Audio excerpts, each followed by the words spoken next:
All right, welcome. Uh, so grateful to have Dr. Sher Bovay with us today. For those of you who don't know her, she's going to tell us a little bit about her background here before we kind of kick off into the topic. But we know each other because we're part of an international accelerator for entrepreneurs. And there's a lot of people through North America, Canada, and other countries that are part of this, all successful entrepreneurs who've built really cool things, and some, like Dr. Sher, have actually built and sold businesses, and really gets what we are trying to accomplish. Not only cultivate advisors with how we work with all of our clients, but also specifically in the Exit Lifestyle Accelerator, where we're talking about how do you figure out a way to build a business that gives you time and money freedom and business freedom, take some of that time and money and divert it to other assets and income producing resources separate from your business, and have a life that you truly enjoy along the way. And that really ties into the topic that she's going to share with us today, about how in her past life she's been able to help take a kind of a professional athlete based mindset, performance approach to helping executives and entrepreneurs and business owners. How do you get the most out of the limited time we all have, but doing it in a way that's actually sustainable? She's got an awesome approach for that.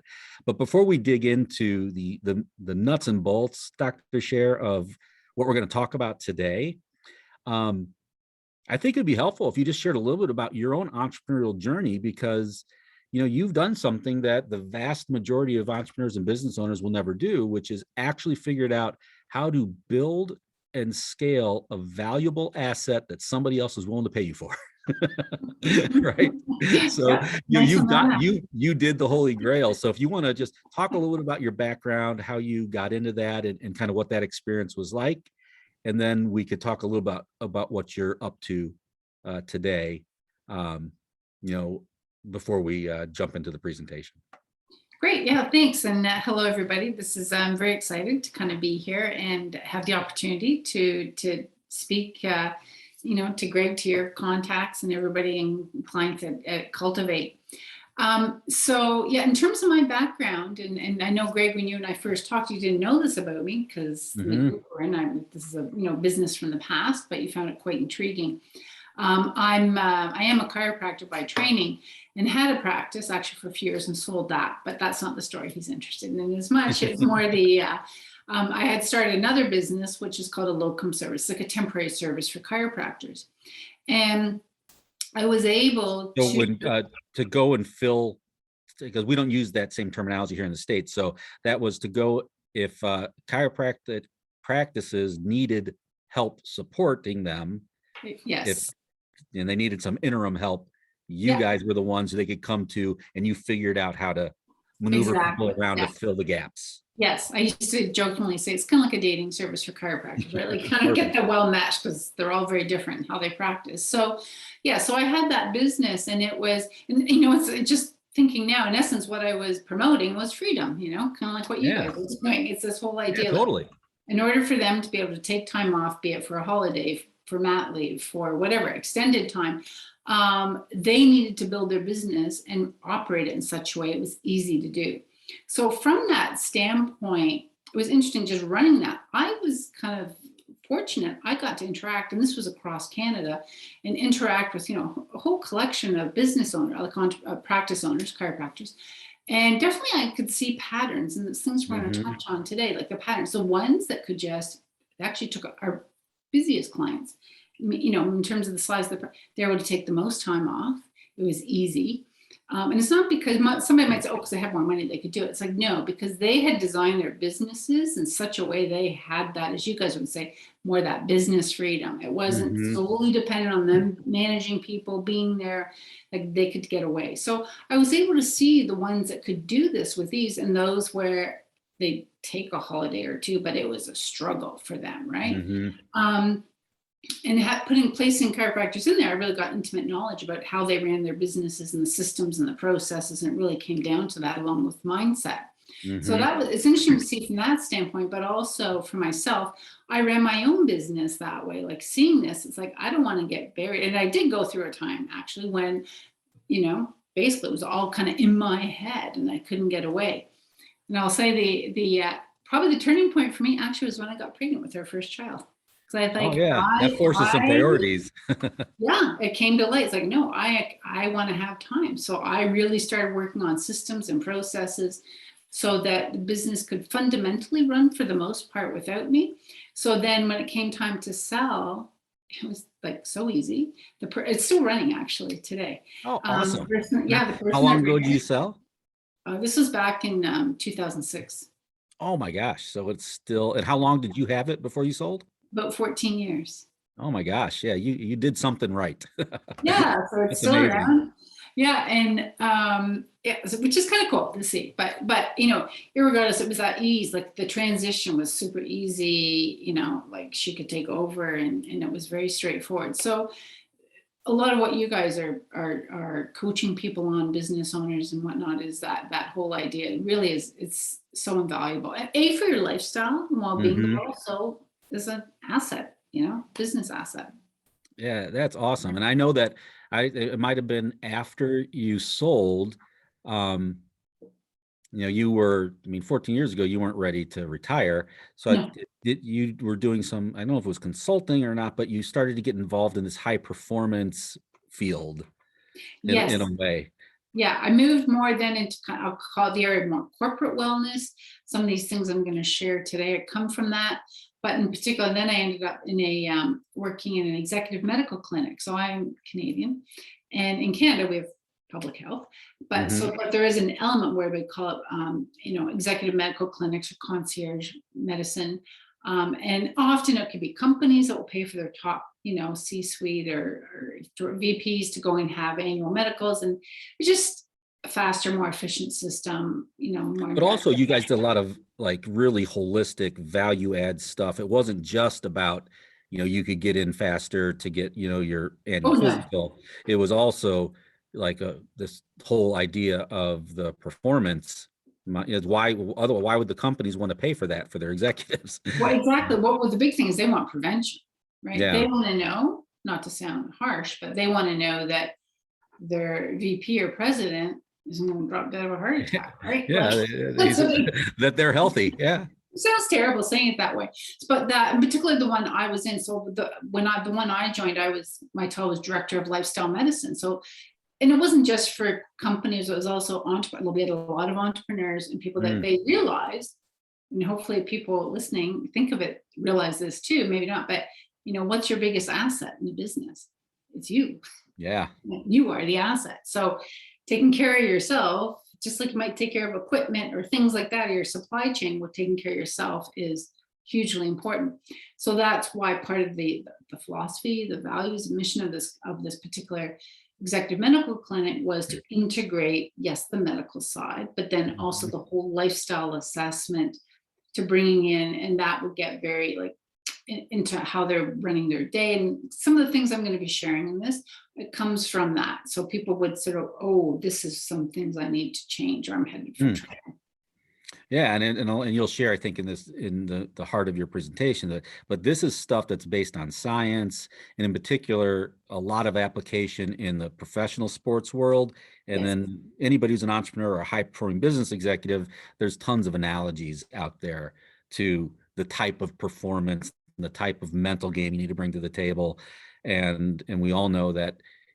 If you're not healthy, or if you have no energy, if you don't have enough capacity, how do you show up and pull big things in your business? Yeah, exactly. And You also can't. thinking high performance, but sustainable high performance. Yeah, Everybody can show up. We can all white knuckle our way through things, and that's a especially great as point. entrepreneurs, we'll do whatever it takes. But what's the cost? How Yeah, sustainable is it versus sustainable high performance, right? yeah, So and that's I'm so excited for you to share this, because there's so many entrepreneurs out there who get sucked into that hashtag grind. And it doesn't mean we don't have to work hard, but we have to do it in, like you said, a sustainable way. And when people get sucked into it, it's a slow evolution, goes slow then fast, and all of a sudden, you go from it sucks, but I'm sustaining, to falling off the edge of the cliff yeah. in all areas of your life, business, financial, personal, etc. And people just don't know that there are ways that make sense to entrepreneurs and business owners to manage this without having to totally re-up the way that you think, or it's right there, but people just don't have the eyesight to see it yet until someone lays it out. So Yeah. super excited for you to walk us through it. Yeah. It's very true. Mhm. So yeah, so that was my story. I kind of did that, and then now segued into specifically running more of it's a weight loss and lifestyle company. It's all virtual, so across US and Canada, working primarily with people over 40, often busy professionals, and who don't have a lot of time, but they know they need to change their ways, right? And so even though it's a weight loss focus, a lot of the principles I'm teaching in today and talking about, I do incorporate all of those in part of it, because this is what happens when I'm dealing with people. It's not just about the perfect food plans, like how are they using food, right? Stress eaters, emotional eaters, they're not taking time, they can't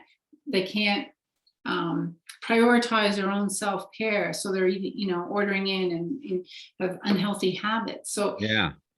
Everything I'm talking about today, I have these discussions day in, day out, even though I'm working in weight loss, but it's the lifestyle. And ultimately it's to kind of create that, what I call body freedom, right? So it's not perpetually managing it. It's getting beyond that. It's a sustainable way, an enjoyable lifestyle. And that's where I think when you and I first talked, it was funny because we would talk about business freedom, financial freedom, like all these things as values for cultivating what you do. And I'm like, and I'm body freedom. Here we go. Yeah, totally. And that fits right in our realm of personal freedom, because inside of that is, body being in balance. So the physical health, having your key relationships you feel strong in. And then, being is just your value system, that you feel like the work that you're doing and the way you're showing up is in alignment with your values and your bigger purpose in life, however you define that. And it's important. I mean, that's a key element that often gets discarded in the pursuit of hitting business goals or bringing income home to the family, is all that other stuff that actually creates the capacity to show up and do the business goals the right way. So yes, yeah, our life is not a series of silos. So, but we're giving stuff away. We're jumping ahead. So we'll let you, why don't you just kind of jump into it. You can share your screen, and then if you don't mind, maybe if by the end, after you kind of walk us through the principles and how we can apply this stuff to our worlds, if you wouldn't mind talking a little bit about your current programs that you're doing right now, that specifically focus on the weight loss, but really applies all of these things, into a lifestyle that's sustainable for people. And entrepreneurs, we suffer from those same things as well. So. Oh yes, I know. Yes, indeed. So so I decided to, coming up with the title of Maximize Performance, which is what a lot of people want, particularly hard, type A, hard driven people. But, also maximizing health and ultimately kind of maximizing freedom, right? And again, freedom in business, life, body freedom, the whole thing. Yep. We've kind of gone through my background. I won't jump into that again, but I'm going to start with this curve. So this is a very standardized performance curve that it's been used in sports. It's been used sort of in HR capacities, a variety of things. And in this curve, there's sort of a standard capacity curve shape, as you can see here. You can see as the stress increases, certain amount of stress is good. So if we were to look at this from the sports realm, it's the easiest to kind of wrap our head around.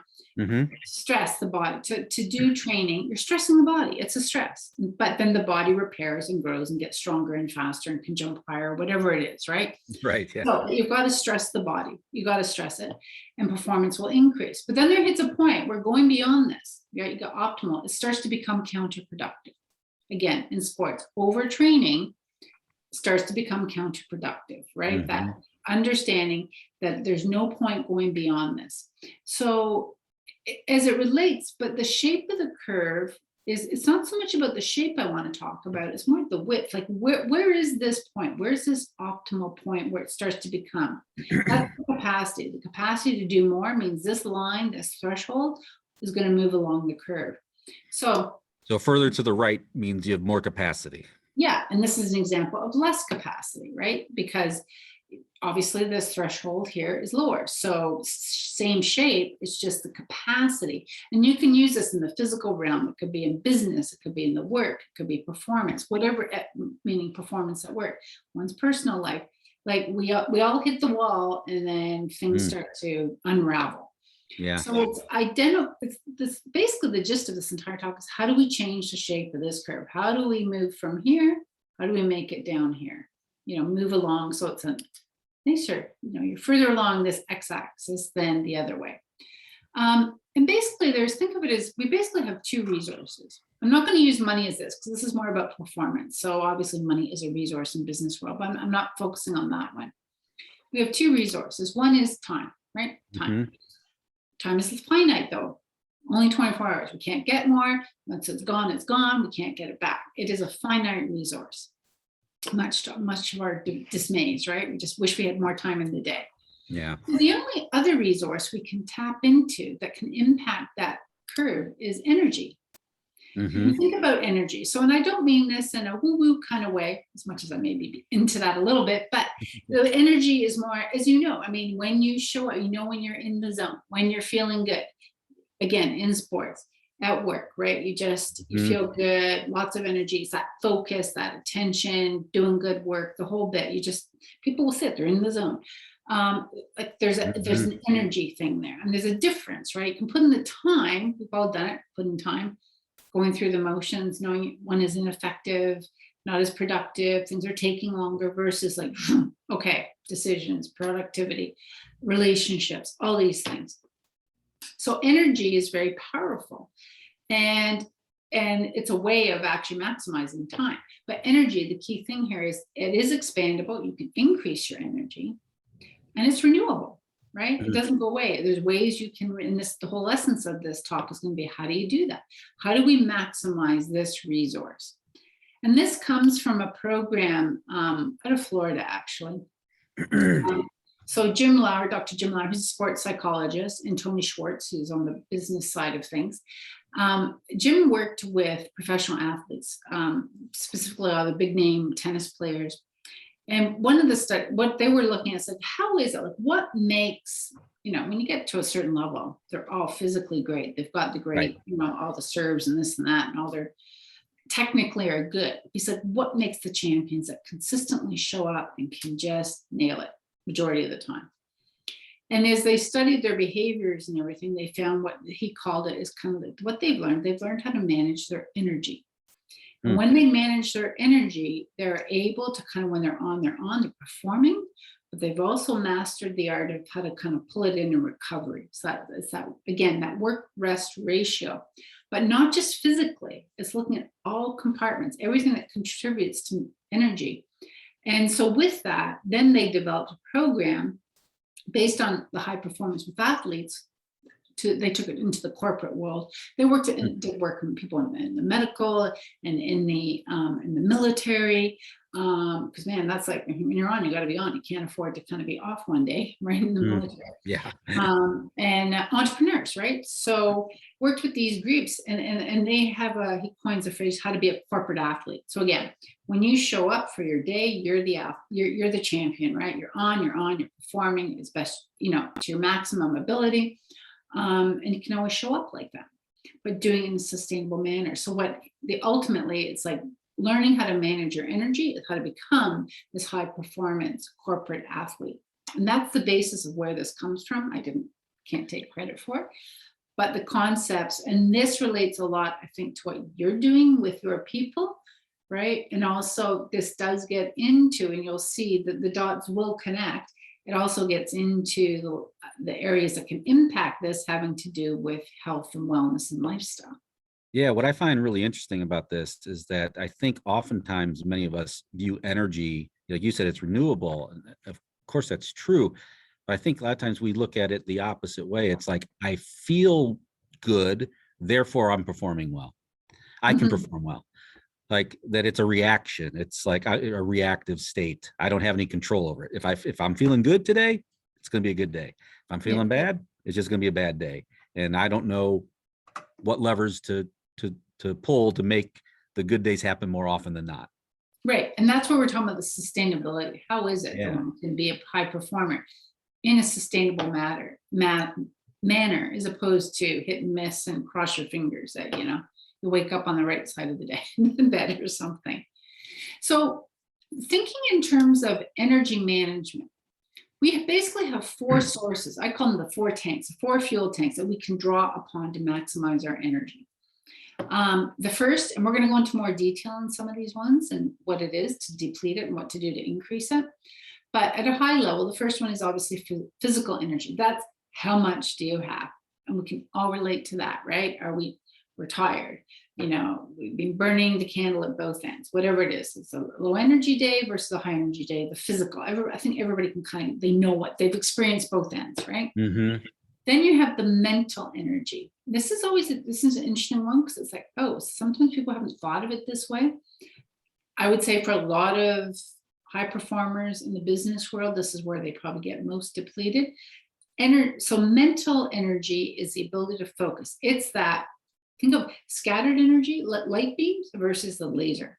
And Yeah. when you're in that zone, when you're in the laser, you're more productive, you're producing good work. There's a deeper sense of concentration.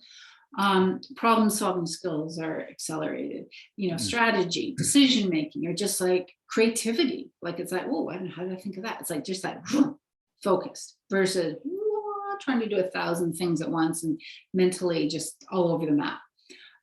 Brain fog, can't make decisions. Wow, what's wrong with me? I can't think of it, what to do about this problem. That's the focus, the mental. And then you have the emotional. This is the quality of the energy, right? And it basically falls into positive, negative, right? Sets of positive emotions, sets of negative emotions. Ideally, when we're showing up for our day, both professionally and personally, right? Mm-hmm. Ideally, we want to be more in the positive zone than the negative.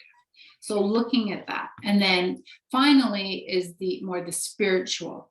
And the context in which they use it is more around sort of your values, your purpose, what's important to you. I'll go into a little more detail on this one. But at this point, it's just understanding, thinking you have four tanks. If you can draw upon those, you're going to maximize your performance. If one of them is kind of depleted, your performance isn't going to be as high. As much as we may try and force our way through it, sustainably, we need all four firing when it's time to renew, when it's time to perform. Yeah, totally. We use the body being balanced. Mental is just applies to all those areas, but in our training and helping people kind of create some guidelines for themselves, I see it represented here in what you're talking about. Mm-hmm. Great. Yeah, it's a different way of thinking. I mean, intuitively, when you hear it, it's like, oh, it makes sense. But it's sometimes just thinking different way of thinking about one's day and week and everything. So again, so the physical energy, this is how much you have. And this is an area I go into. This is obviously my world in terms of how I'm dealing with people fundamentally, but it's also it's going to be affected by your sleep, nutrition, exercise. So when this, just think, we know what it is. What is it that can increase your energy? What is this going to deplete it, right? So if any of these, you're falling short in any of these, energy is down. And that's, obviously you're going to feel that.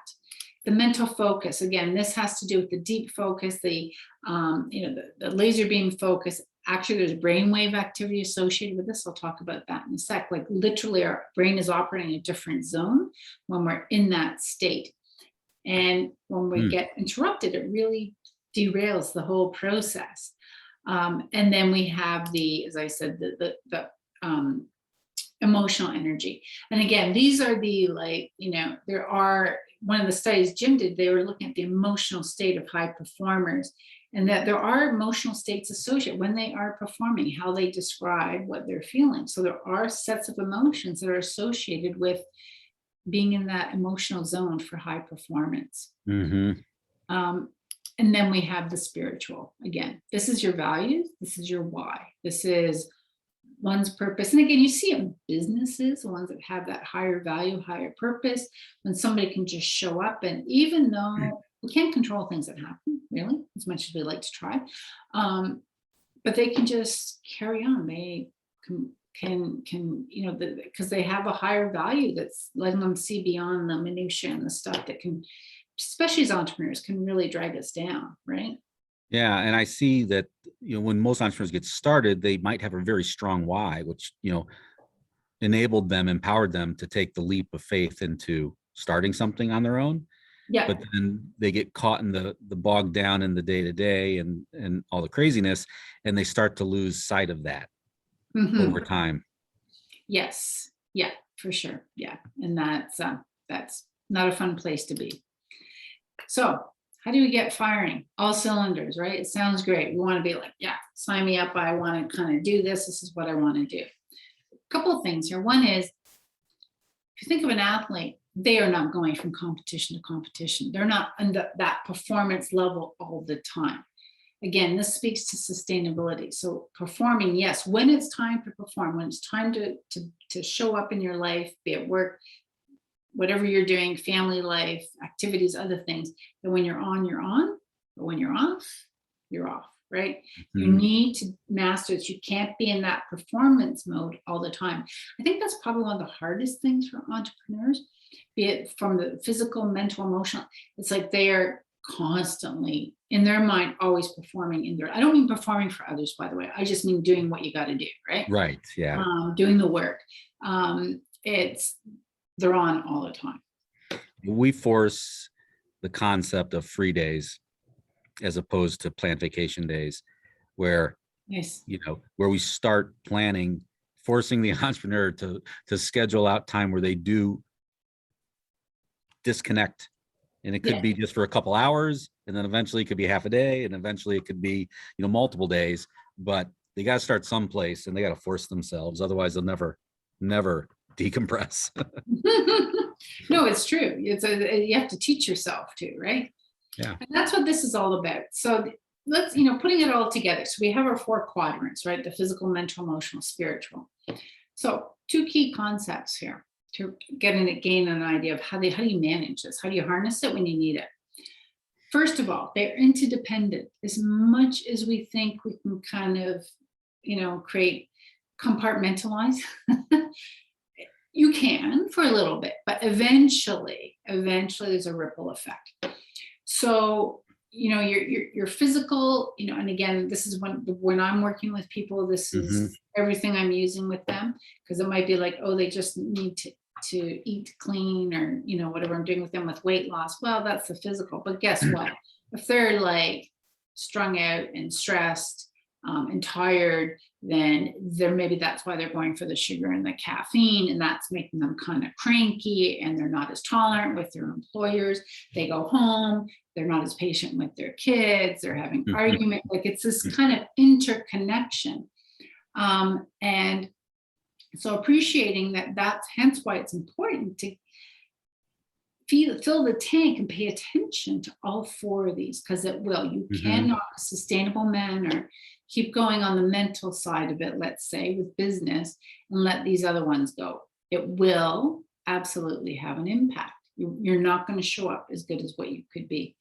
You see this in sports, and I think of a couple of examples. It's like Tiger Woods is a while ago, but remember, he just seemed to could never lose a game. He was amazing. Yeah. And then his personal life, not because of the physical injuries way back, his personal life with his marital challenges. I'm saying that nicely, marital challenges. Yeah. But nonetheless, after that, his game was terrible. Okay, physically, did something happen? No. But whatever the mental, whatever it was, it impacted the physical. We saw that in the most recent Olympics with Simone, the U.S. gymnast. Yeah, yeah. And she was nailing, but then she showed up for that Olympics. Wasn't, to her credit, she recognized something's off here, mentally, emotionally, and it was impacting her.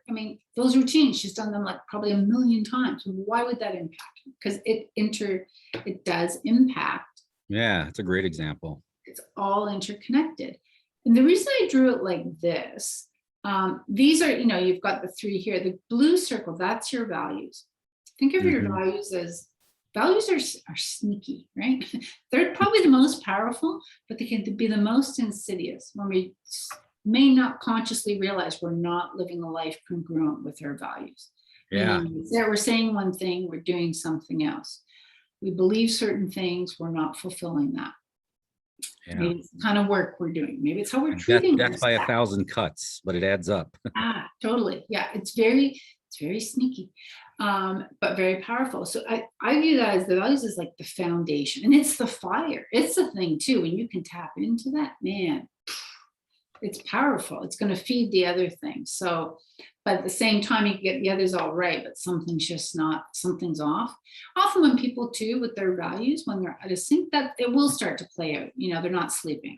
It affects them physical. Maybe they're self-medicating with food, you know, or other things. And they're withdrawing emotionally from people, right? And maybe it's affecting their mental capacity and concentration. So this is kind of putting it all together. The other part is interconnected. The other part of this is that, again, going back to the sports analogy, the work-rest ratio, these tanks don't stay full forever. So this is when you're really getting into energy management beyond just the interconnection. Thinking of each of these is when you're on, right? You're emptying the tank, basically. You're performing. Physically, you're on, you're doing your thing, right? If you take the sports analogy, showing up for the day. When you're working, mentally you're on, you're showing up. Emotionally, it could be things that are potentially draining. It could be, I don't know, challenges, whatever, with staff, challenges at home, kids, spouses, elder care, anything. And it's kind of pulling on us. Well, then we have to fill it up. So think of this tank, the work-rest ratio. Yes, when you're on, you're going to be on, but you're going to pull on that tank. You've got to fill it up again. Exactly like the sports analogy, the work-rest ratio. You can't keep training. You've got to have recovery time. Actually, I was doing a webinar this week with a fitness coach that he and I do a lot of work together. And he was talking about this, strength training. People think, oh, when you're pumping the weights, oh, you're getting stronger. Actually, no, you're tearing your muscles apart. That's right. And properly, and not too much, you're tearing them apart. It's in the recovery phase that they build. By resting, by feeding them properly, like enough nutrients, then they get stronger. So that work-rest ratio applies to all, the exact same thing applies to all of these. Fill the tank, and drain it. That's fine. That's part of performing. It's okay, but you got to fill it up again. So in the executive medical clinic, I mean, again, some of this does come from the actual program, Jim Lauers, but created I call it the energy audit, right? Now, number one, face the truth, because we can have illusions of what we're doing. And then you kind of go, oh, wow, I really am empty on the spiritual or the emotional side. It's a very short, it's a very, very, just at a very high level, but we integrate that as part of the medical assessment, lifestyle assessment. And I would say that was one of the more powerful aha moments that I would have with the people coming through and sitting with me and doing this. They're like, wow, okay. And because it is often at the crux of the issue. So it might be like, oh yeah, I know I need to cut down on sugar. Oh, I know I need to exercise, but they're physically tired. But then they actually look at their day and they're on all day long. And that's a very common discussion I have to this day, even with all my clients. It's like it's the underlying challenge that's creating this, the mental tank draining, the physical tank, the emotional tank. So the audit, and we're going to have it as a download, right? So people can access it. Oh, that'd be awesome. Yeah, I would love to share that if you're okay with it. Yeah, no, it's a great eye opener. Yeah, so again, we're moving the curve here, right? This is what we want to do. I mean, this one's fine. We want to stop it from moving inward, shortening that capacity. And these are the lifestyle areas that typically will impact it and will have an impact on your energy management. I'm going to come back to this because I'm going to break these down, thinking more, sticking to the physical, mental, emotional, spiritual energy. But all these lifestyle areas are going to impact this curve. And this is what I deal with day in, day out with their people. This is what I did in the executive medical clinic looking at the outcome. In my case is more from the health standpoint. Yes, and it would impact then performance and everything in the workplace. But this area will come back to some of these points. But this is why professional athletes at the highest levels have they pay coaches like you to come and help with these things, right? Mhm. Because they Yeah. know it's going to pay dividends in their performance. Yes. And even in how they do the game, and actually I didn't mention this before, and I meant to, part of which I just found a really interesting story with Jim Lauer's book. And one of the things in the tennis players, he said one of the things they noticed was that when a tennis player, where they're playing a game and whatever, they have sort of back and forth, and then they go back to the baseline to serve. Well, what they noticed were the ones that they could have a really great, rally, or a disastrous one. The ones that were the champions, they go back to the baseline, and it's like it kind of like it didn't happen. They're just like in the moment. And I started watching this, and you watch them, they all have their rituals. Right. They're like, Nadal, he's always picking his underwear out of his bum, Yeah. How many times they bounce the ball? They look at 3 or 4. It's so ritualized. Yeah. But in fact, when they studied these guys compared to, and women, not when I say guys, both men and women, but when they studied them compared to other players who were technically as good, they hadn't honed that in yet. And the people that will go back to the baseline, they found their heart rate dropped, their blood pressure dropped, their like brainwave, like it was like it was like perform and then recentered. And it's kind of like using that as an analogy is in the essence again of that kind of, so the practice of doing these things so that, okay, I'm ready again. And it's the practicing. So we go into these just in a tad more detail. So the quantity, as I said, think of the physical. You've got to fill this up. A lot of people deplete themselves here from not enough sleep or disrupted sleep. How they're eating, how they're eating can make a big difference. Think of your food as food, of course, is pleasurable. I'm not saying it could be quite so pragmatic and eat like the astronauts or something. Right. Yeah. But it is thinking of food. It does fuel your body. It fuels your cell. In my programs, I use a lot of intermittent fasting, and again, you have periods of time where you don't eat, periods of time where you eat. It's a lot of health benefits to it. And it is falling into that bit of that, like fasting and feeding, right? That rhythm, that back and forth, work rest ratio, right? Empty the tank, fill the tank. Deplete, fill up. Yeah. Yeah. And the benefits of that. And then the exercise, right? Either not doing exercise or doing too much exercise, believe it or not, right? People overdo it and they're already have a lot on the go. And so the talk we were doing last night. Make up for lost time. I have not exercised in months or years, and I'll catch right up like in this week. So these are the areas that will absolutely have an impact on how much, again, physicals, how much energy do you have? And these can have a positive or a negative effect on that.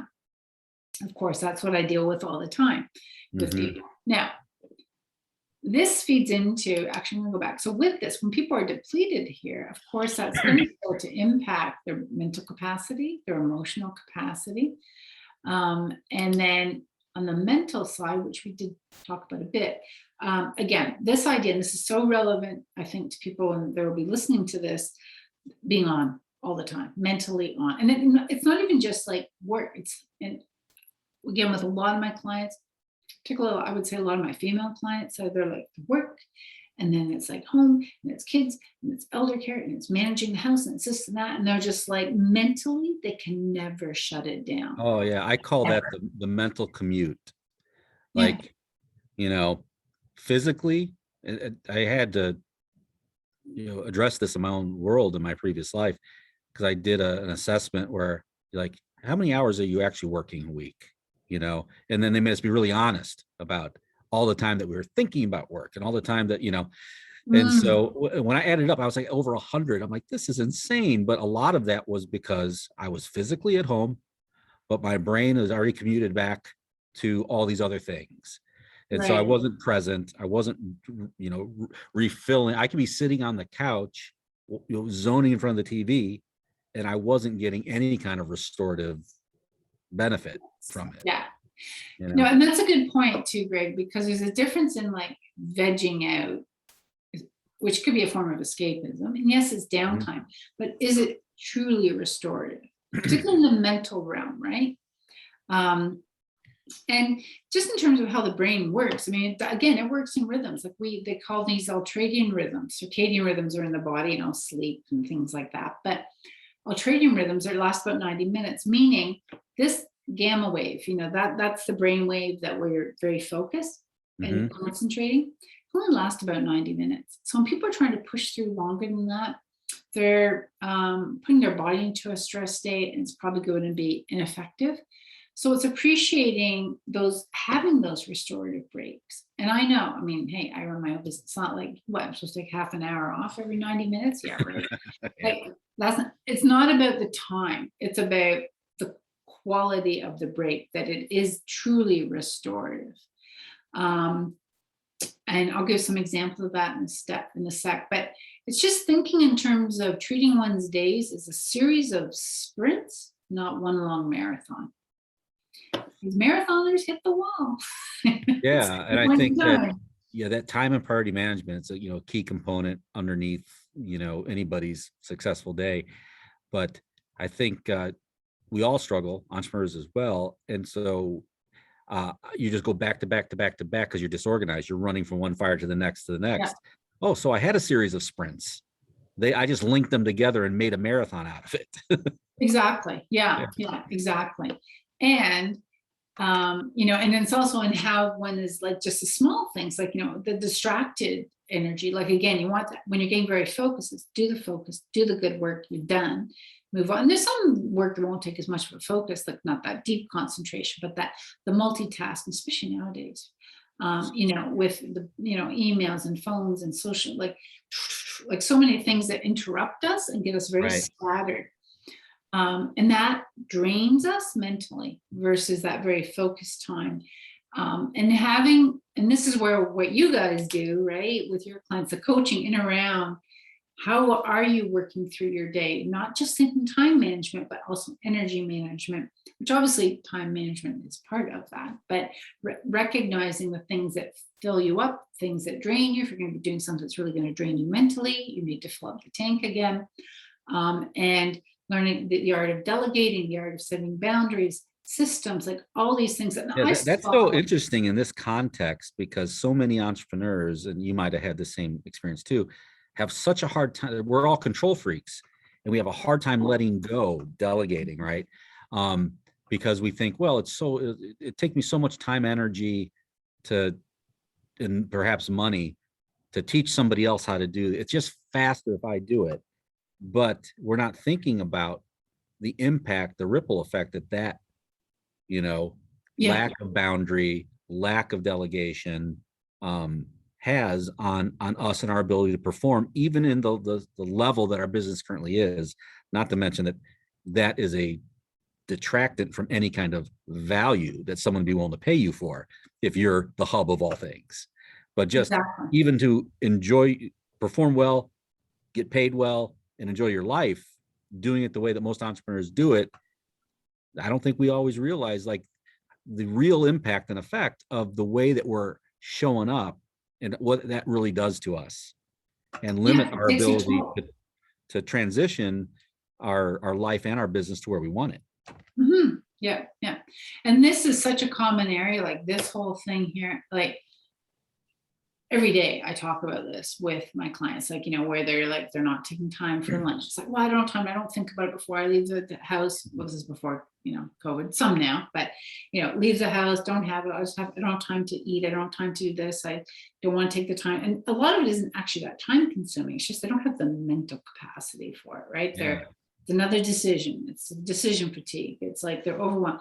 So it feels like a lot, but the problem is that their own self-care keeps getting pushed back. So, and I had one client, woman executive, and I mean, she didn't take lunch, and she just realized she started to do it. It doesn't mean she's going out for an hour and a half lunch, but just Right. taking back. There was a full break. It was like, leave her off. And this is right now she's working from home, but leave the workspace, go to another area, sit down, have a lunch, not look at her phone. Yeah. Yeah. And she said, and it used to be, even when she do it, she'd take calls and this and that. She goes, the place isn't going to go bankrupt because I disappear for half an hour, 45 minutes. And she Right. started doing this, and it was a non-issue. And guess what? She was feeling so much better. She's performing better. She's like, all of that. I've had many, many people say they notice a ripple effect into their work life, that suddenly they're just showing up differently and it's getting Yeah. noticed. So all you guys watching this, you know that as part of our Freedom Tracker, we have you go and start allocating free days. Well, they can also be starting small. It could be this, what Dr. Sher just, shared with us, which is Yeah. I'm going to actually have lunch be a free time for me. I'm going to Mhm. take an hour or 30 minutes or whatever it is, and I'm going to turn my phone into do not disturb, and I'm just going to go do me and eat. Yep. And make it enjoyable. And if it's, Yeah. and that's where kind of the rituals and routines, again, this is getting into the practices of it. So even even not mealtime, but it's maybe rather than running out and grabbing a coffee or something, which may feel like a break, but it's kind of you're wiring yourself, is that restorative versus taking time to do, quite frankly, a form of, having biofeedback. I'll show you one device, and this was the other big aha moment a lot of the executives would get, was the audit and the biofeedback. I would literally hook them up to it. We do heart rate variability. I get them thinking about something stressful, try to relax, do some deep breathing, think of a happy thing. And this would graph out and you'd see the changes. And they were always like, I remember one guy's like, can I take a picture of this? This is so cool. Yeah. It blew their mind. I'm like, and this is, people that are into the, like, oh, breathe deep, think happy thoughts, go to your happy place. It's kind of fluffy. Go cower in a corner and find a safe space. That's not what we're talking about. Yeah. So, but they would do this and then they'd see the physical manifestation on their heart. So that on the other side, flipping it the other way, that like getting into it's a 5-minute practice. Every couple of hours you sit and you just turn everything off and literally, but again, it's that focused restorative. It's like you're the Ferrari going around the racetrack. Well, you don't keep going. You got to go in for the pit stops, but it's a very efficient pit stop, right? It's like, Right. Now you're ready to go. It's kind of like that, and the more you do it, your body knows what it's gearing up for mentally. You're like, let it go. And then guess what? That's such a good point. Because I think that we often, me included, will it seems like such a big change. Oh my God, I got to do something totally different. I got to learn how to be I don't know, a yoga and meditation master, so that I can, get into that spot. But I think knowing that there's still, it sounds like the science, if I'm hearing you right, is that even doing something short and sweet and just making a rhythm of it a few times throughout the day, that if you do something, even if it's really short, but it's focused for what you need, that you still get the impact, Yeah, the restorative exactly. impact. Yeah. That's really cool. And doing it repetitively, like the tennis players going the baseline, you're building the ritual. Really what the ritual is, you're building a neural pathway. So your brain's going to learn, oh, okay. So it'll get there faster. It'll get to Yeah. that state faster. It starts learning. Yeah. Yeah, it just learns. So it's like kind of like muscle memory, but it's neural paths. So that's to integrate that, looking at where you can do, and you won't remember. A lot of people want, and then the day gets away. It's like setting alarms, doing these things. What are you going to do? It could be, laughter. It could be watching comedy stuff. It could be reading poetry. It could be, I'm going to, draw for like 5 minutes. Whatever it is, put on music, and dance. I don't know. Yeah, just something. Yeah. Yeah, But it doesn't need to be a long period of time. It could be no, 5 minutes. I'm going to take 5 minutes and divert my attention to something that just, gives me a little bit more relaxation and energy coming in. exactly. And what happens doing these little things over the course of the day? How do you think you're going to feel at the end of the day? How are you going to show up now when you walk in the front door of your house? Mm-hmm. You're going to be like, please just leave me alone. I just because you need to, diffuse, and you need to kind of unwind. Just you overspent mentally, emotionally. Okay. Yeah. But now it's sustainable. Now you have something left for the family, on a mental or emotional level or physical, doing something. Kids want to go out and play, and you're like, oh, please, I just want to sit. Have my drink after work. Exactly. We've all been there. Yeah.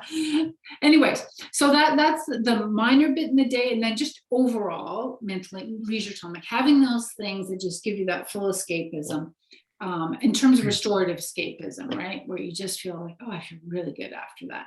And having that is part of a bigger picture lifestyle standpoint, having that downtime that's restorative, right? And it's different for everybody. My husband, for him, he's definitely a type A person, runs his own business. Very hard. Like for him to go sit on a beach, it's really like, you just can't do it. Put him on a ski hill. Oh yeah. Because he has to focus, right? But it's totally, then he can totally, so he doesn't totally let go, he's going to end up in the trees, right? He can totally let go of, the percolating and problem solving and everything that's on his mind. And he's very focused. So at the end of that, he's like, now I'm like, yeah, I get your husband. That is exactly how I am. I can't sit on a beach. It gets boring. I need to be doing something. It needs to be more of an active. Otherwise, it just kind of devolves into escapism for me. Yeah. And it's one of those things, one of the ways I tell people to kind of think of things you did. And sometimes it's stuff maybe we did when we were younger and we've kind of let go, right? Yeah. Obviously we had things, but think of things that when time stops, you could be doing it and you're like, oh my God, I can't believe an hour went by. That's a good indicator. That's very restorative.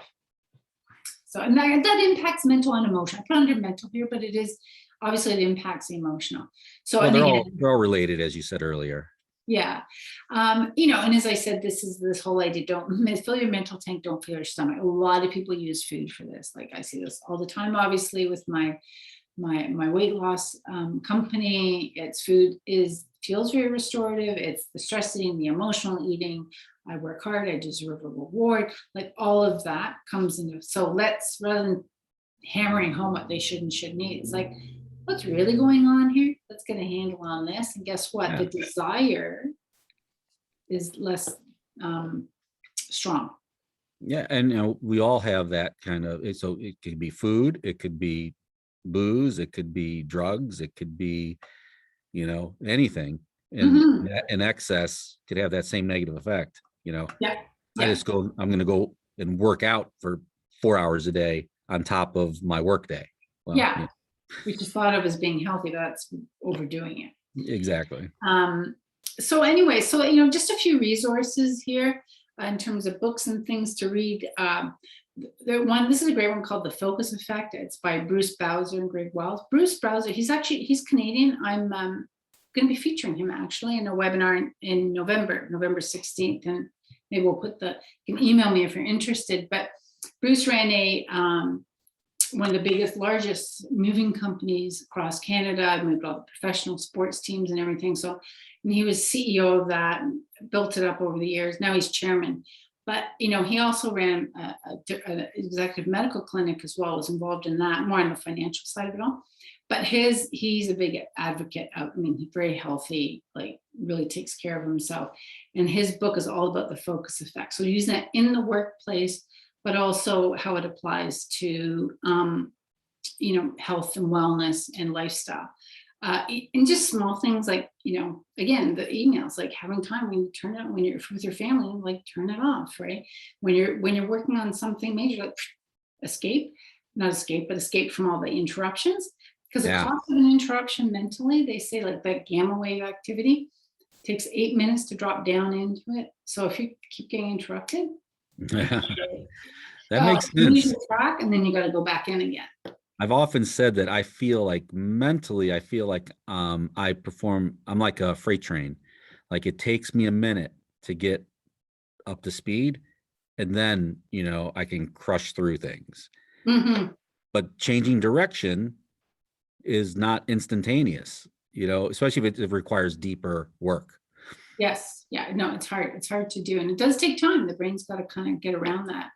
Before we move on from this, I just want to make sure to highlight something. So you're going to be interviewing on a webinar or highlighting and having a discussion with Bruce Bowser. Yes. This, uber talented CEO business person who also seems to be, he wrote this book, The Focus Effect. And I think I heard you say that if people were interested, so You said you're going to do that in November. So I'll say, I assume you're going to record it. Yes, we'll be recording it. Yeah. Okay. I don't know if you're looking for people to attend it live, that's, that's currently from when we're recording right now, that's like, a month away, a month and ish. But in future, people who are watching this recording after that date has passed, can they just shoot you an email, say, hey, I'd love to see the Bruce Sure. Bowser Yep. recording? Absolutely. Yeah. Yeah. That would be awesome. Yeah. It's a live event, but we record it and I can send it. That'd be awesome. Yeah, I'm excited about this. The other one is Indistractable, and Nerial, he's this came out recently. He's teaches at Stanford, I believe. And Indistractable, he talks about like that, just how we get distracted too easily. And how to kind of, again, it's really about the focusing. And again, this is really mental energy management. Like you say, you're going to do something, can you settle into it, or you got a gazillion other things going on at once? And how do you do that? How do you, and his thing, his thing is learn how to manage the pain underneath that's leading to the distraction in the first place. So another one, own the day, own your life, about, again, energy, getting off on a good start, creating patterns or rituals, things like that to manage that mental energy. Marshall Goldsmith, pretty well-known executive coach. He has a great book, and I used a lot of his stuff for when I get speaking companies, the Mojo book, and it's like, when you how to know when you've lost your mojo and how to get it back. And he takes it in the workplace, like, how do you know the things that give you energy that you do? We all have things we love to do, we can do it forever, and then we have the things where like, oh my God, what else can I do to avoid doing this for the next while? Yeah, totally. So looking at your day, is it all like the little stuff, again, this gets into probably the stuff you work with people on, the delegating, the boundaries, but like, how do you kind of, those things, I mean, there are always going to be some of it, but ideally you want over the course of the day, you're getting a blend of both, not just the really energy draining things. And recognizing if you're doing energy draining things that you also need to kind of fill up again, right? Oh yeah, I mean, in a perfect world, Dan Sullivan, who a lot of people know, international, entrepreneurial coach, but he talks about unique abilities and building unique ability teams. And it's exactly what you're talking about. It's okay, the stuff that you love, that you are exceptional at, that's high value and gives you energy, like that's the stuff you should be doing in your business. Yeah. And all the other stuff, we got to find people who that's their thing.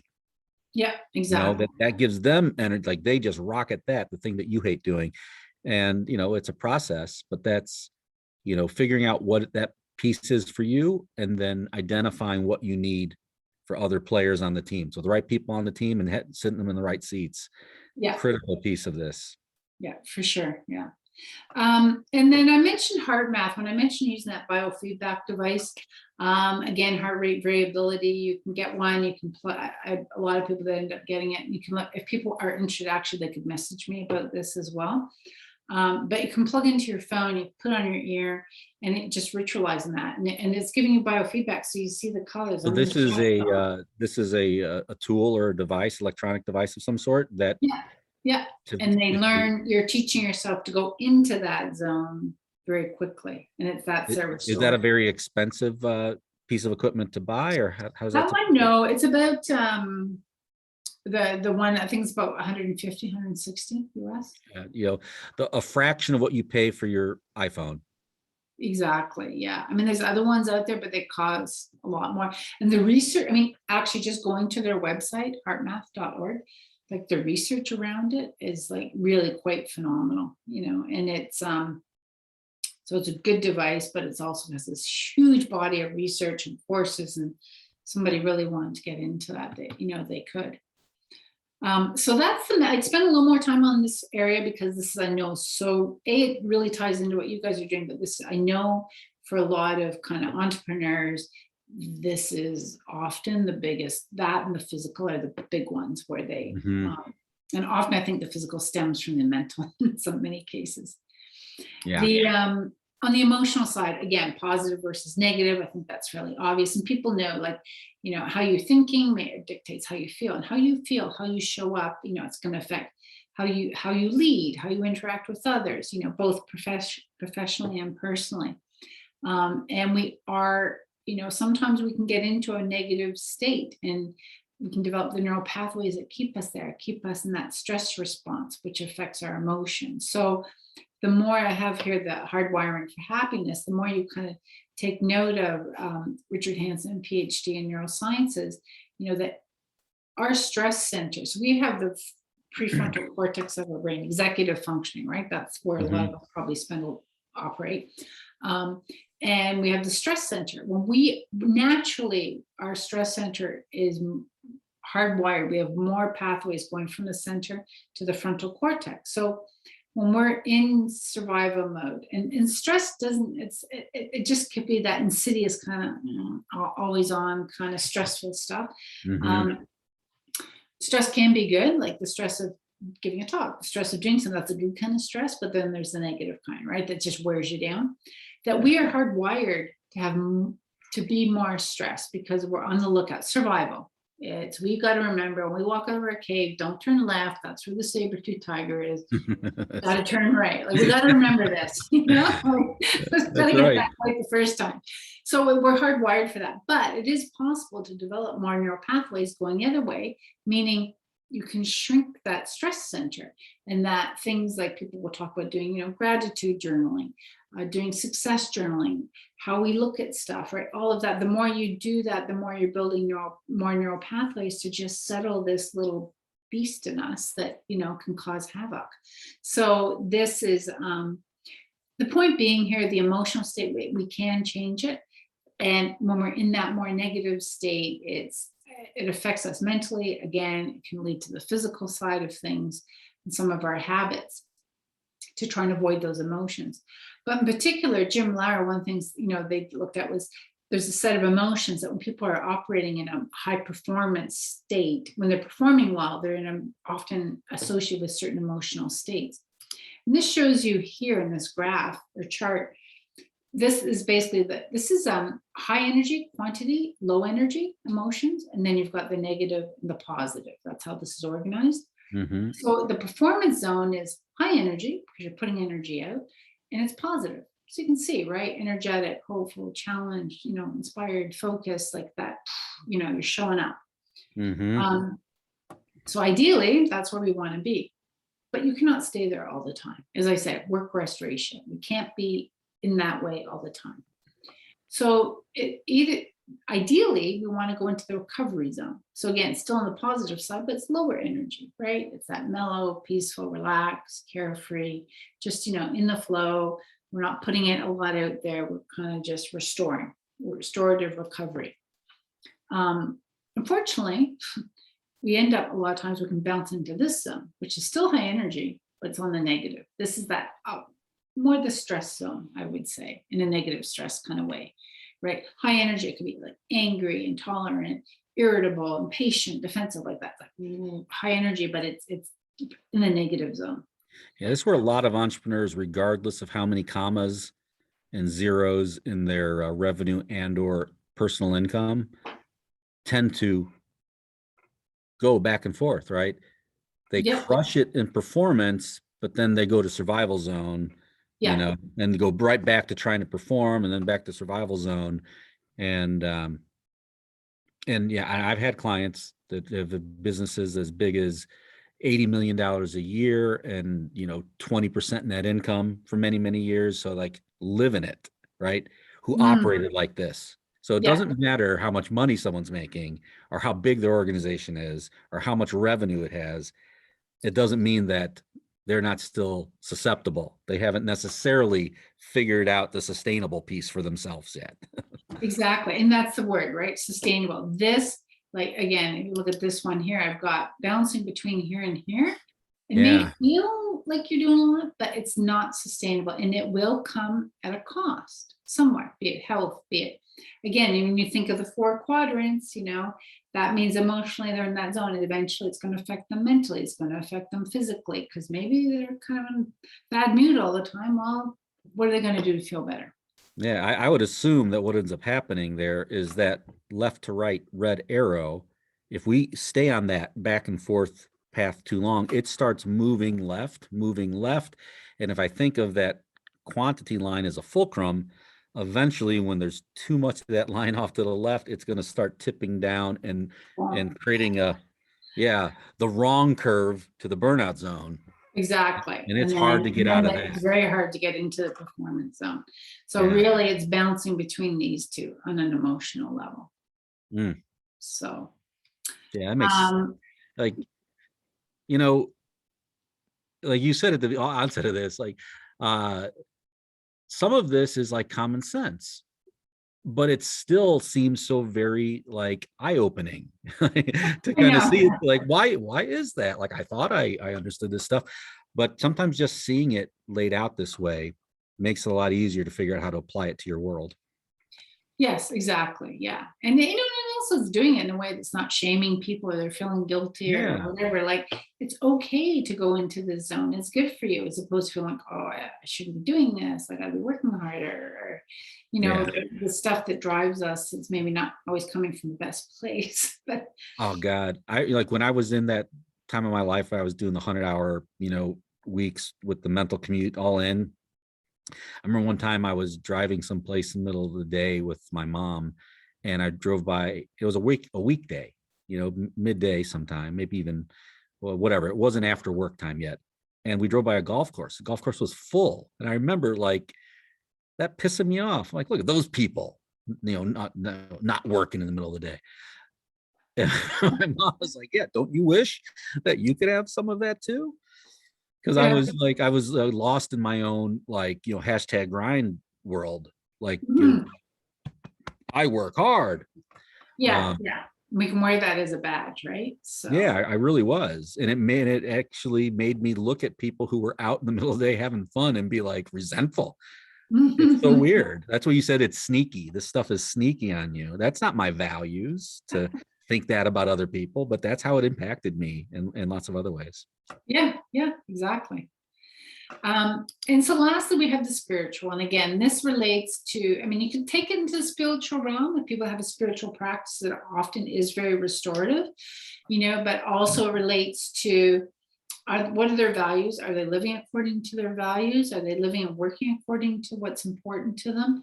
Walking the talk, so to speak, do they have particularly maybe you could say in life, but also in work, is it purpose driven? Because when it's purpose driven, that's the fire. That's what allows somebody to rise, have that resiliency, have that tenacity, not get into a stress state because they see the bigger picture. So they can ride out the ups and downs, which never really happen, right? Often that purpose might be something that's outside of ourselves.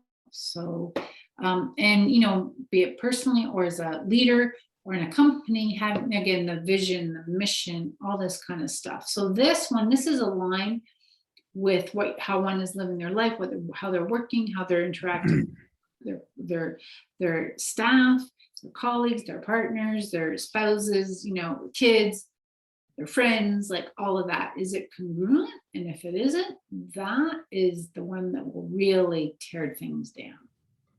Yeah. Yeah, I can see that. And sometimes, and I think, and maybe this is more of a male thing, but in general, I think we're kind of taught that this kind of, oh, this is woo woo, right?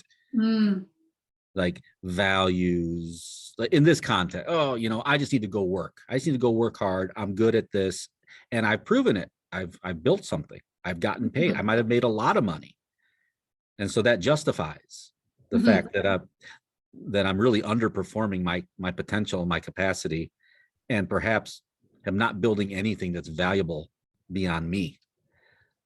But I'm Right. earning good money, and so I think that is, maybe it's just a man thing. I don't know, but I think sometimes we get stuck on figuring out, like, how do I take this and apply it to my world in a way that works for me. It's not a one size fits all, right? But these are guidelines that we have a way of seeing the world and operating on, that we know we aligns with how we want to be treated and how we want to treat others. You Exactly. know, Yeah.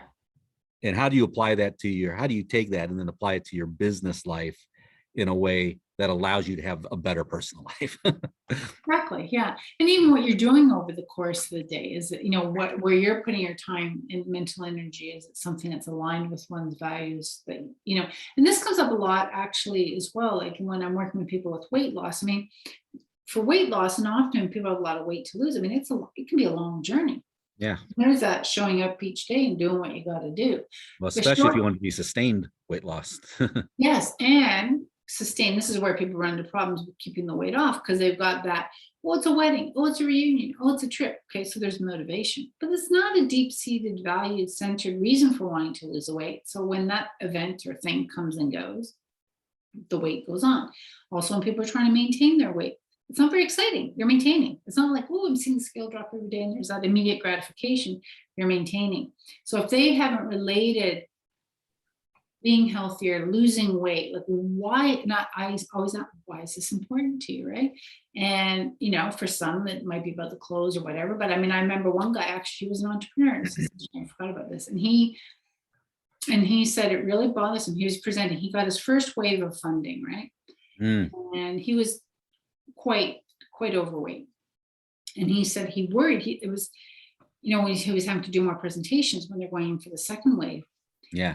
He said, I'm not feeling confident. I'm feeling like they're looking at me and thinking, not just because he's overweight, but just, you can't manage yourself. How do we know you're going to manage our money? Ooh.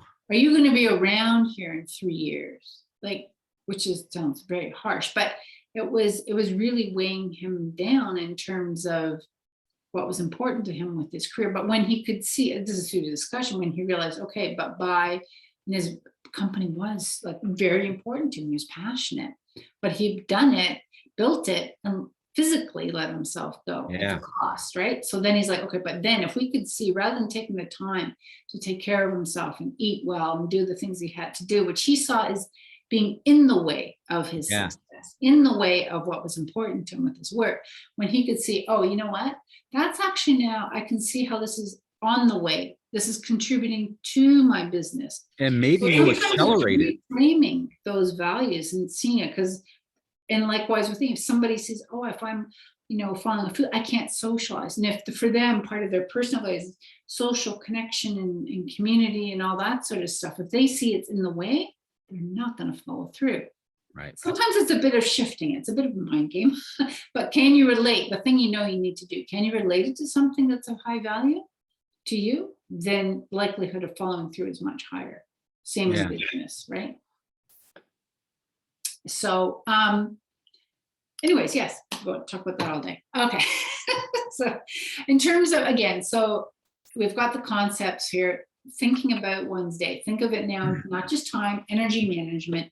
Where are you at with the 4 sources of physical, mental, emotional, realizing they are interconnected. You can't drain one without it impacting the others, and thinking in terms of, yes, draining, but then restoring, filling it up. Get that down. And the blue circle is the values, right? Yes, that's like the foundation. And so again, these are the things that can move this curve. It's going to have an influence, your performance curve. And again, performance in life, right? Yes, business, yes, physical, yes, the personal life. How are you showing up? How are you performing as a partner, or a dad, a mom, all that. And again, these are the areas, right? So when I'm looking at, this is what I look at, obviously the nutrition, exercise, sleep, impact on the physical. Caffeine, alcohol impacts that. The relaxation routines. This is what we talked about, the rituals, the things throughout the day and over the bigger picture, the leisure activities, the impact that's going to have on the mental, emotional. Thinking patterns definitely has an impact on the emotional side of it, things. And just thinking energy management, it's just looking at your day a little differently, looking at your life a little differently. And that's where the energy audit can help. Again, we'll make that available so you guys can download it. Yeah, we'll put a link, a resource below the video here that people can have access to it. And I think you told me that you've got one for women, one for men, similar, but yeah.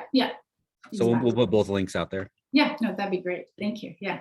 And then when people do it, self-scoring, right? And then you've got the email, you can reach out if you wish to kind of debrief it, or it's an aha moment and you realize you need help with all this. In terms of how this relates, I'll just segue a little bit into like, Yeah. as you said, I mean, what I do with the weight loss. So obviously my weight loss problem isn't, our program is not just here's a food plan, go for it, right? I'm integrating, I incorporate about 5 key principles, and the theme and the goal ultimately is body freedom, which is very funny, right? You've got your business freedom, financial freedom, and the kind of those core values that you have at Cultivate. But the body freedom is not just obviously feeling free in your body, you know, having a body you like, you feel good in, you can do all the things you like to do. Mhm. You know, it's energized so you can get through the day, but also the mindset freedom. So mindset meaning not feeling like one is weighed down by always thinking about food, and it's a burden and it's a hassle and it's always part of one's life. Or it's always a sacrifice or Oh, no, yeah. Just all the mindset stuff around it. And also mindset in terms of who's driving the ship. Like, it's okay. I'm a big believer down the road as people lose weight. You need to have that, again, remember that 80-20 rule. 80% of time, you've got the foundation, you know how to eat. So I'm working with people, we're working towards the body freedom, right? So that they can get to that point to maintain 80% of the time. They've got and again, these are the healthy habits. This is yeah. going to fulfill the energy management, right? You've got that and you've nailed it 80% of the time. But hey, there's room for the 20% to have the indulgence. Go for ice cream with the kids. Have a nice dinner with, you know, your partner or somebody you're dating or whatever, and Mhm. indulge in a nice meal, not feel guilty about it. So, but it's finding that balance. Again, everything about this is the rhythm, right? That 80-20, getting to that point. And that's the sustainable routine. So when I'm working with people on weight loss from a mind body standpoint, it's having the game plan. So they've got, and it's a very specific plan. It's really focused on helping people over 40. They find their bodies change, which does change hormonally, metabolically. There's many changes. Yep. The plan, and probably like what a lot what you guys do, it gives structure, it gives clarity, so they know what they need to do. Again, people are busy. They don't want to make 1,000 decisions about their food and about what to do and have to research it. A lot of my clients are like, just, I want the structure. But it's empowering them so they can also manage it down the road to Right. to maintain, as opposed to keeping them not knowing how to eat for the rest of their lives without help. So there's a game plan that's focused on that particular group. Again, the powerful why, value driven, right? I mean, here it is, one of my key principles, because that's, if they don't have a reason strong enough, deep seated value driven reason, they're not going to stick with it, and they're going to have a much harder time maintaining the weight, particularly for people that have had a history of yo-yoing, right? That's a Yeah. big one.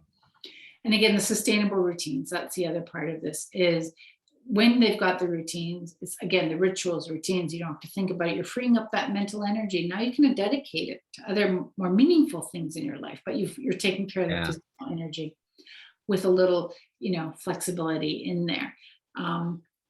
And then, you know, that's freeing up the mindset side of it all.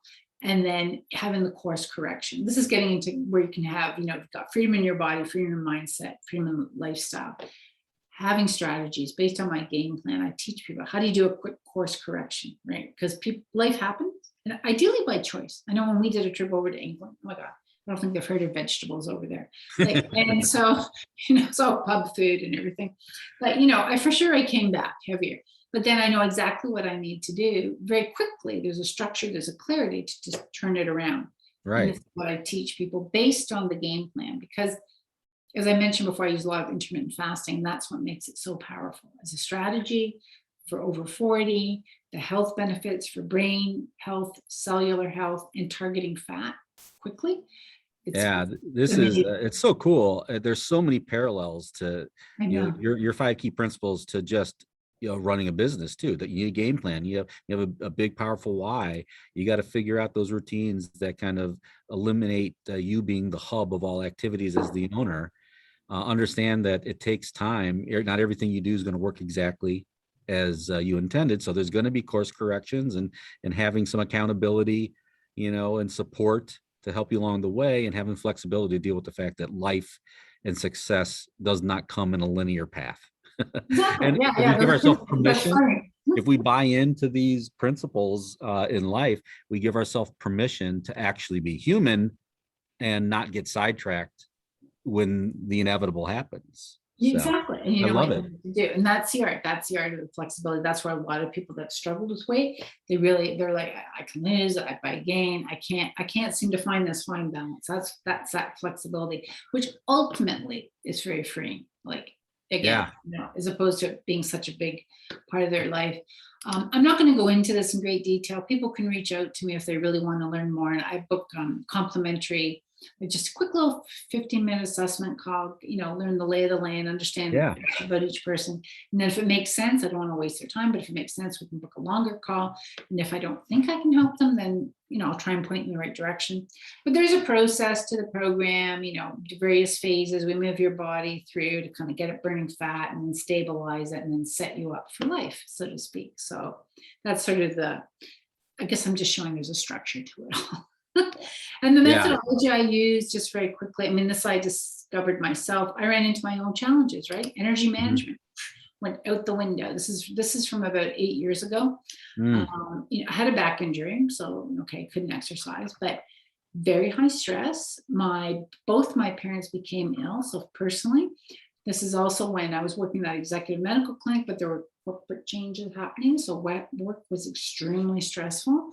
So high stress, and for sure my habits unraveled a bit. Like my energy management, that glass of red wine really went down. Yeah. And it was no longer on Friday night. So anyways, all that to say, I put weight on, but my body wasn't responding. This is being an expert in weight loss. But once I thought, okay, this is ridiculous. Got to rein it in, pull it together. So I did, but the usual protocols weren't working for me. And that's when I was at a conference in the US. That's when I So the learned. stuff that worked for you when you were, younger and could just flip things around, no longer found the same results. Not at all. Not at all. And it was very frustrating. I had Yeah. major imposter syndrome happening, I'll tell you that. Yeah. Like your client who was trying to pitch for the second round of funding. Yeah. Anyway, so that's when I was in the US. That's when I was educated on the whole world of, again, this is 8 years ago, educated on the world of intermittent fasting and everything. And once I wrapped my head around the science, I went, okay, and I followed a certain protocol. And this was my, drop down 20 pounds, 6 That's weeks. awesome. So, track. Women on average are 20, men are usually more like 25 and 30. But the point being, it's also healthy, right? And people, the brain, when you're fasting, oh my God, it's like you're on cocaine. It's unbelievably powerful because the brain loves burning fat for fuel. And it's used now in a lot of dementia programs. So I know for a lot of high performing people, they worry, am I going to be hungry? Am I going to have brain fog? Am I not going to function? It's like, it's the opposite. So if anybody's worried about that, it's completely the opposite.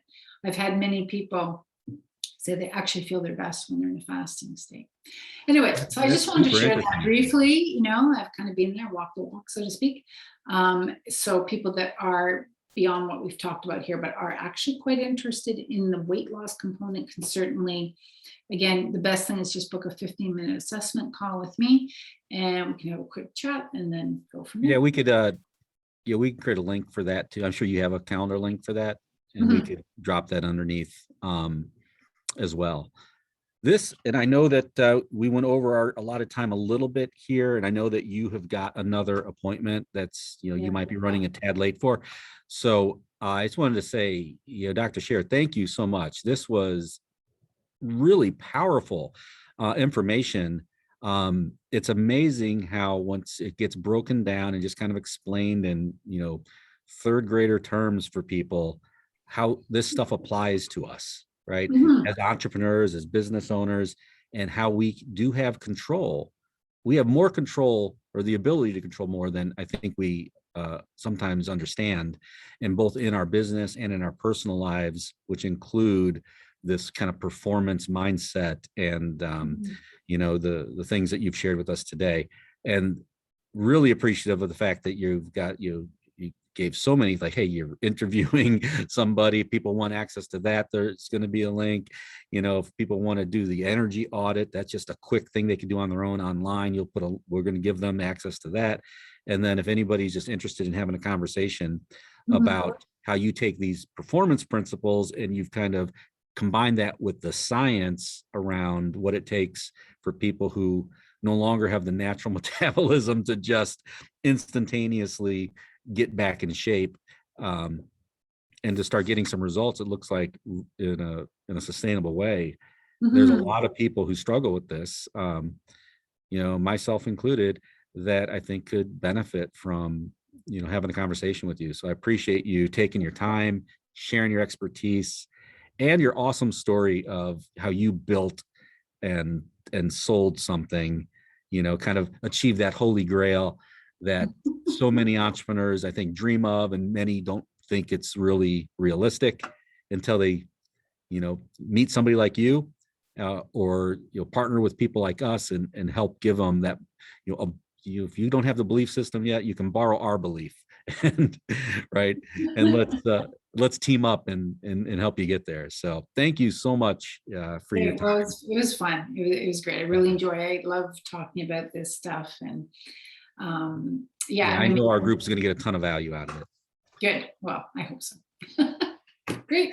Well, I'll let you take off. I know that your next appointment's been waiting patiently for you. Okay, great. Thanks, Okay, Dr. Sher. Have a great one. bye.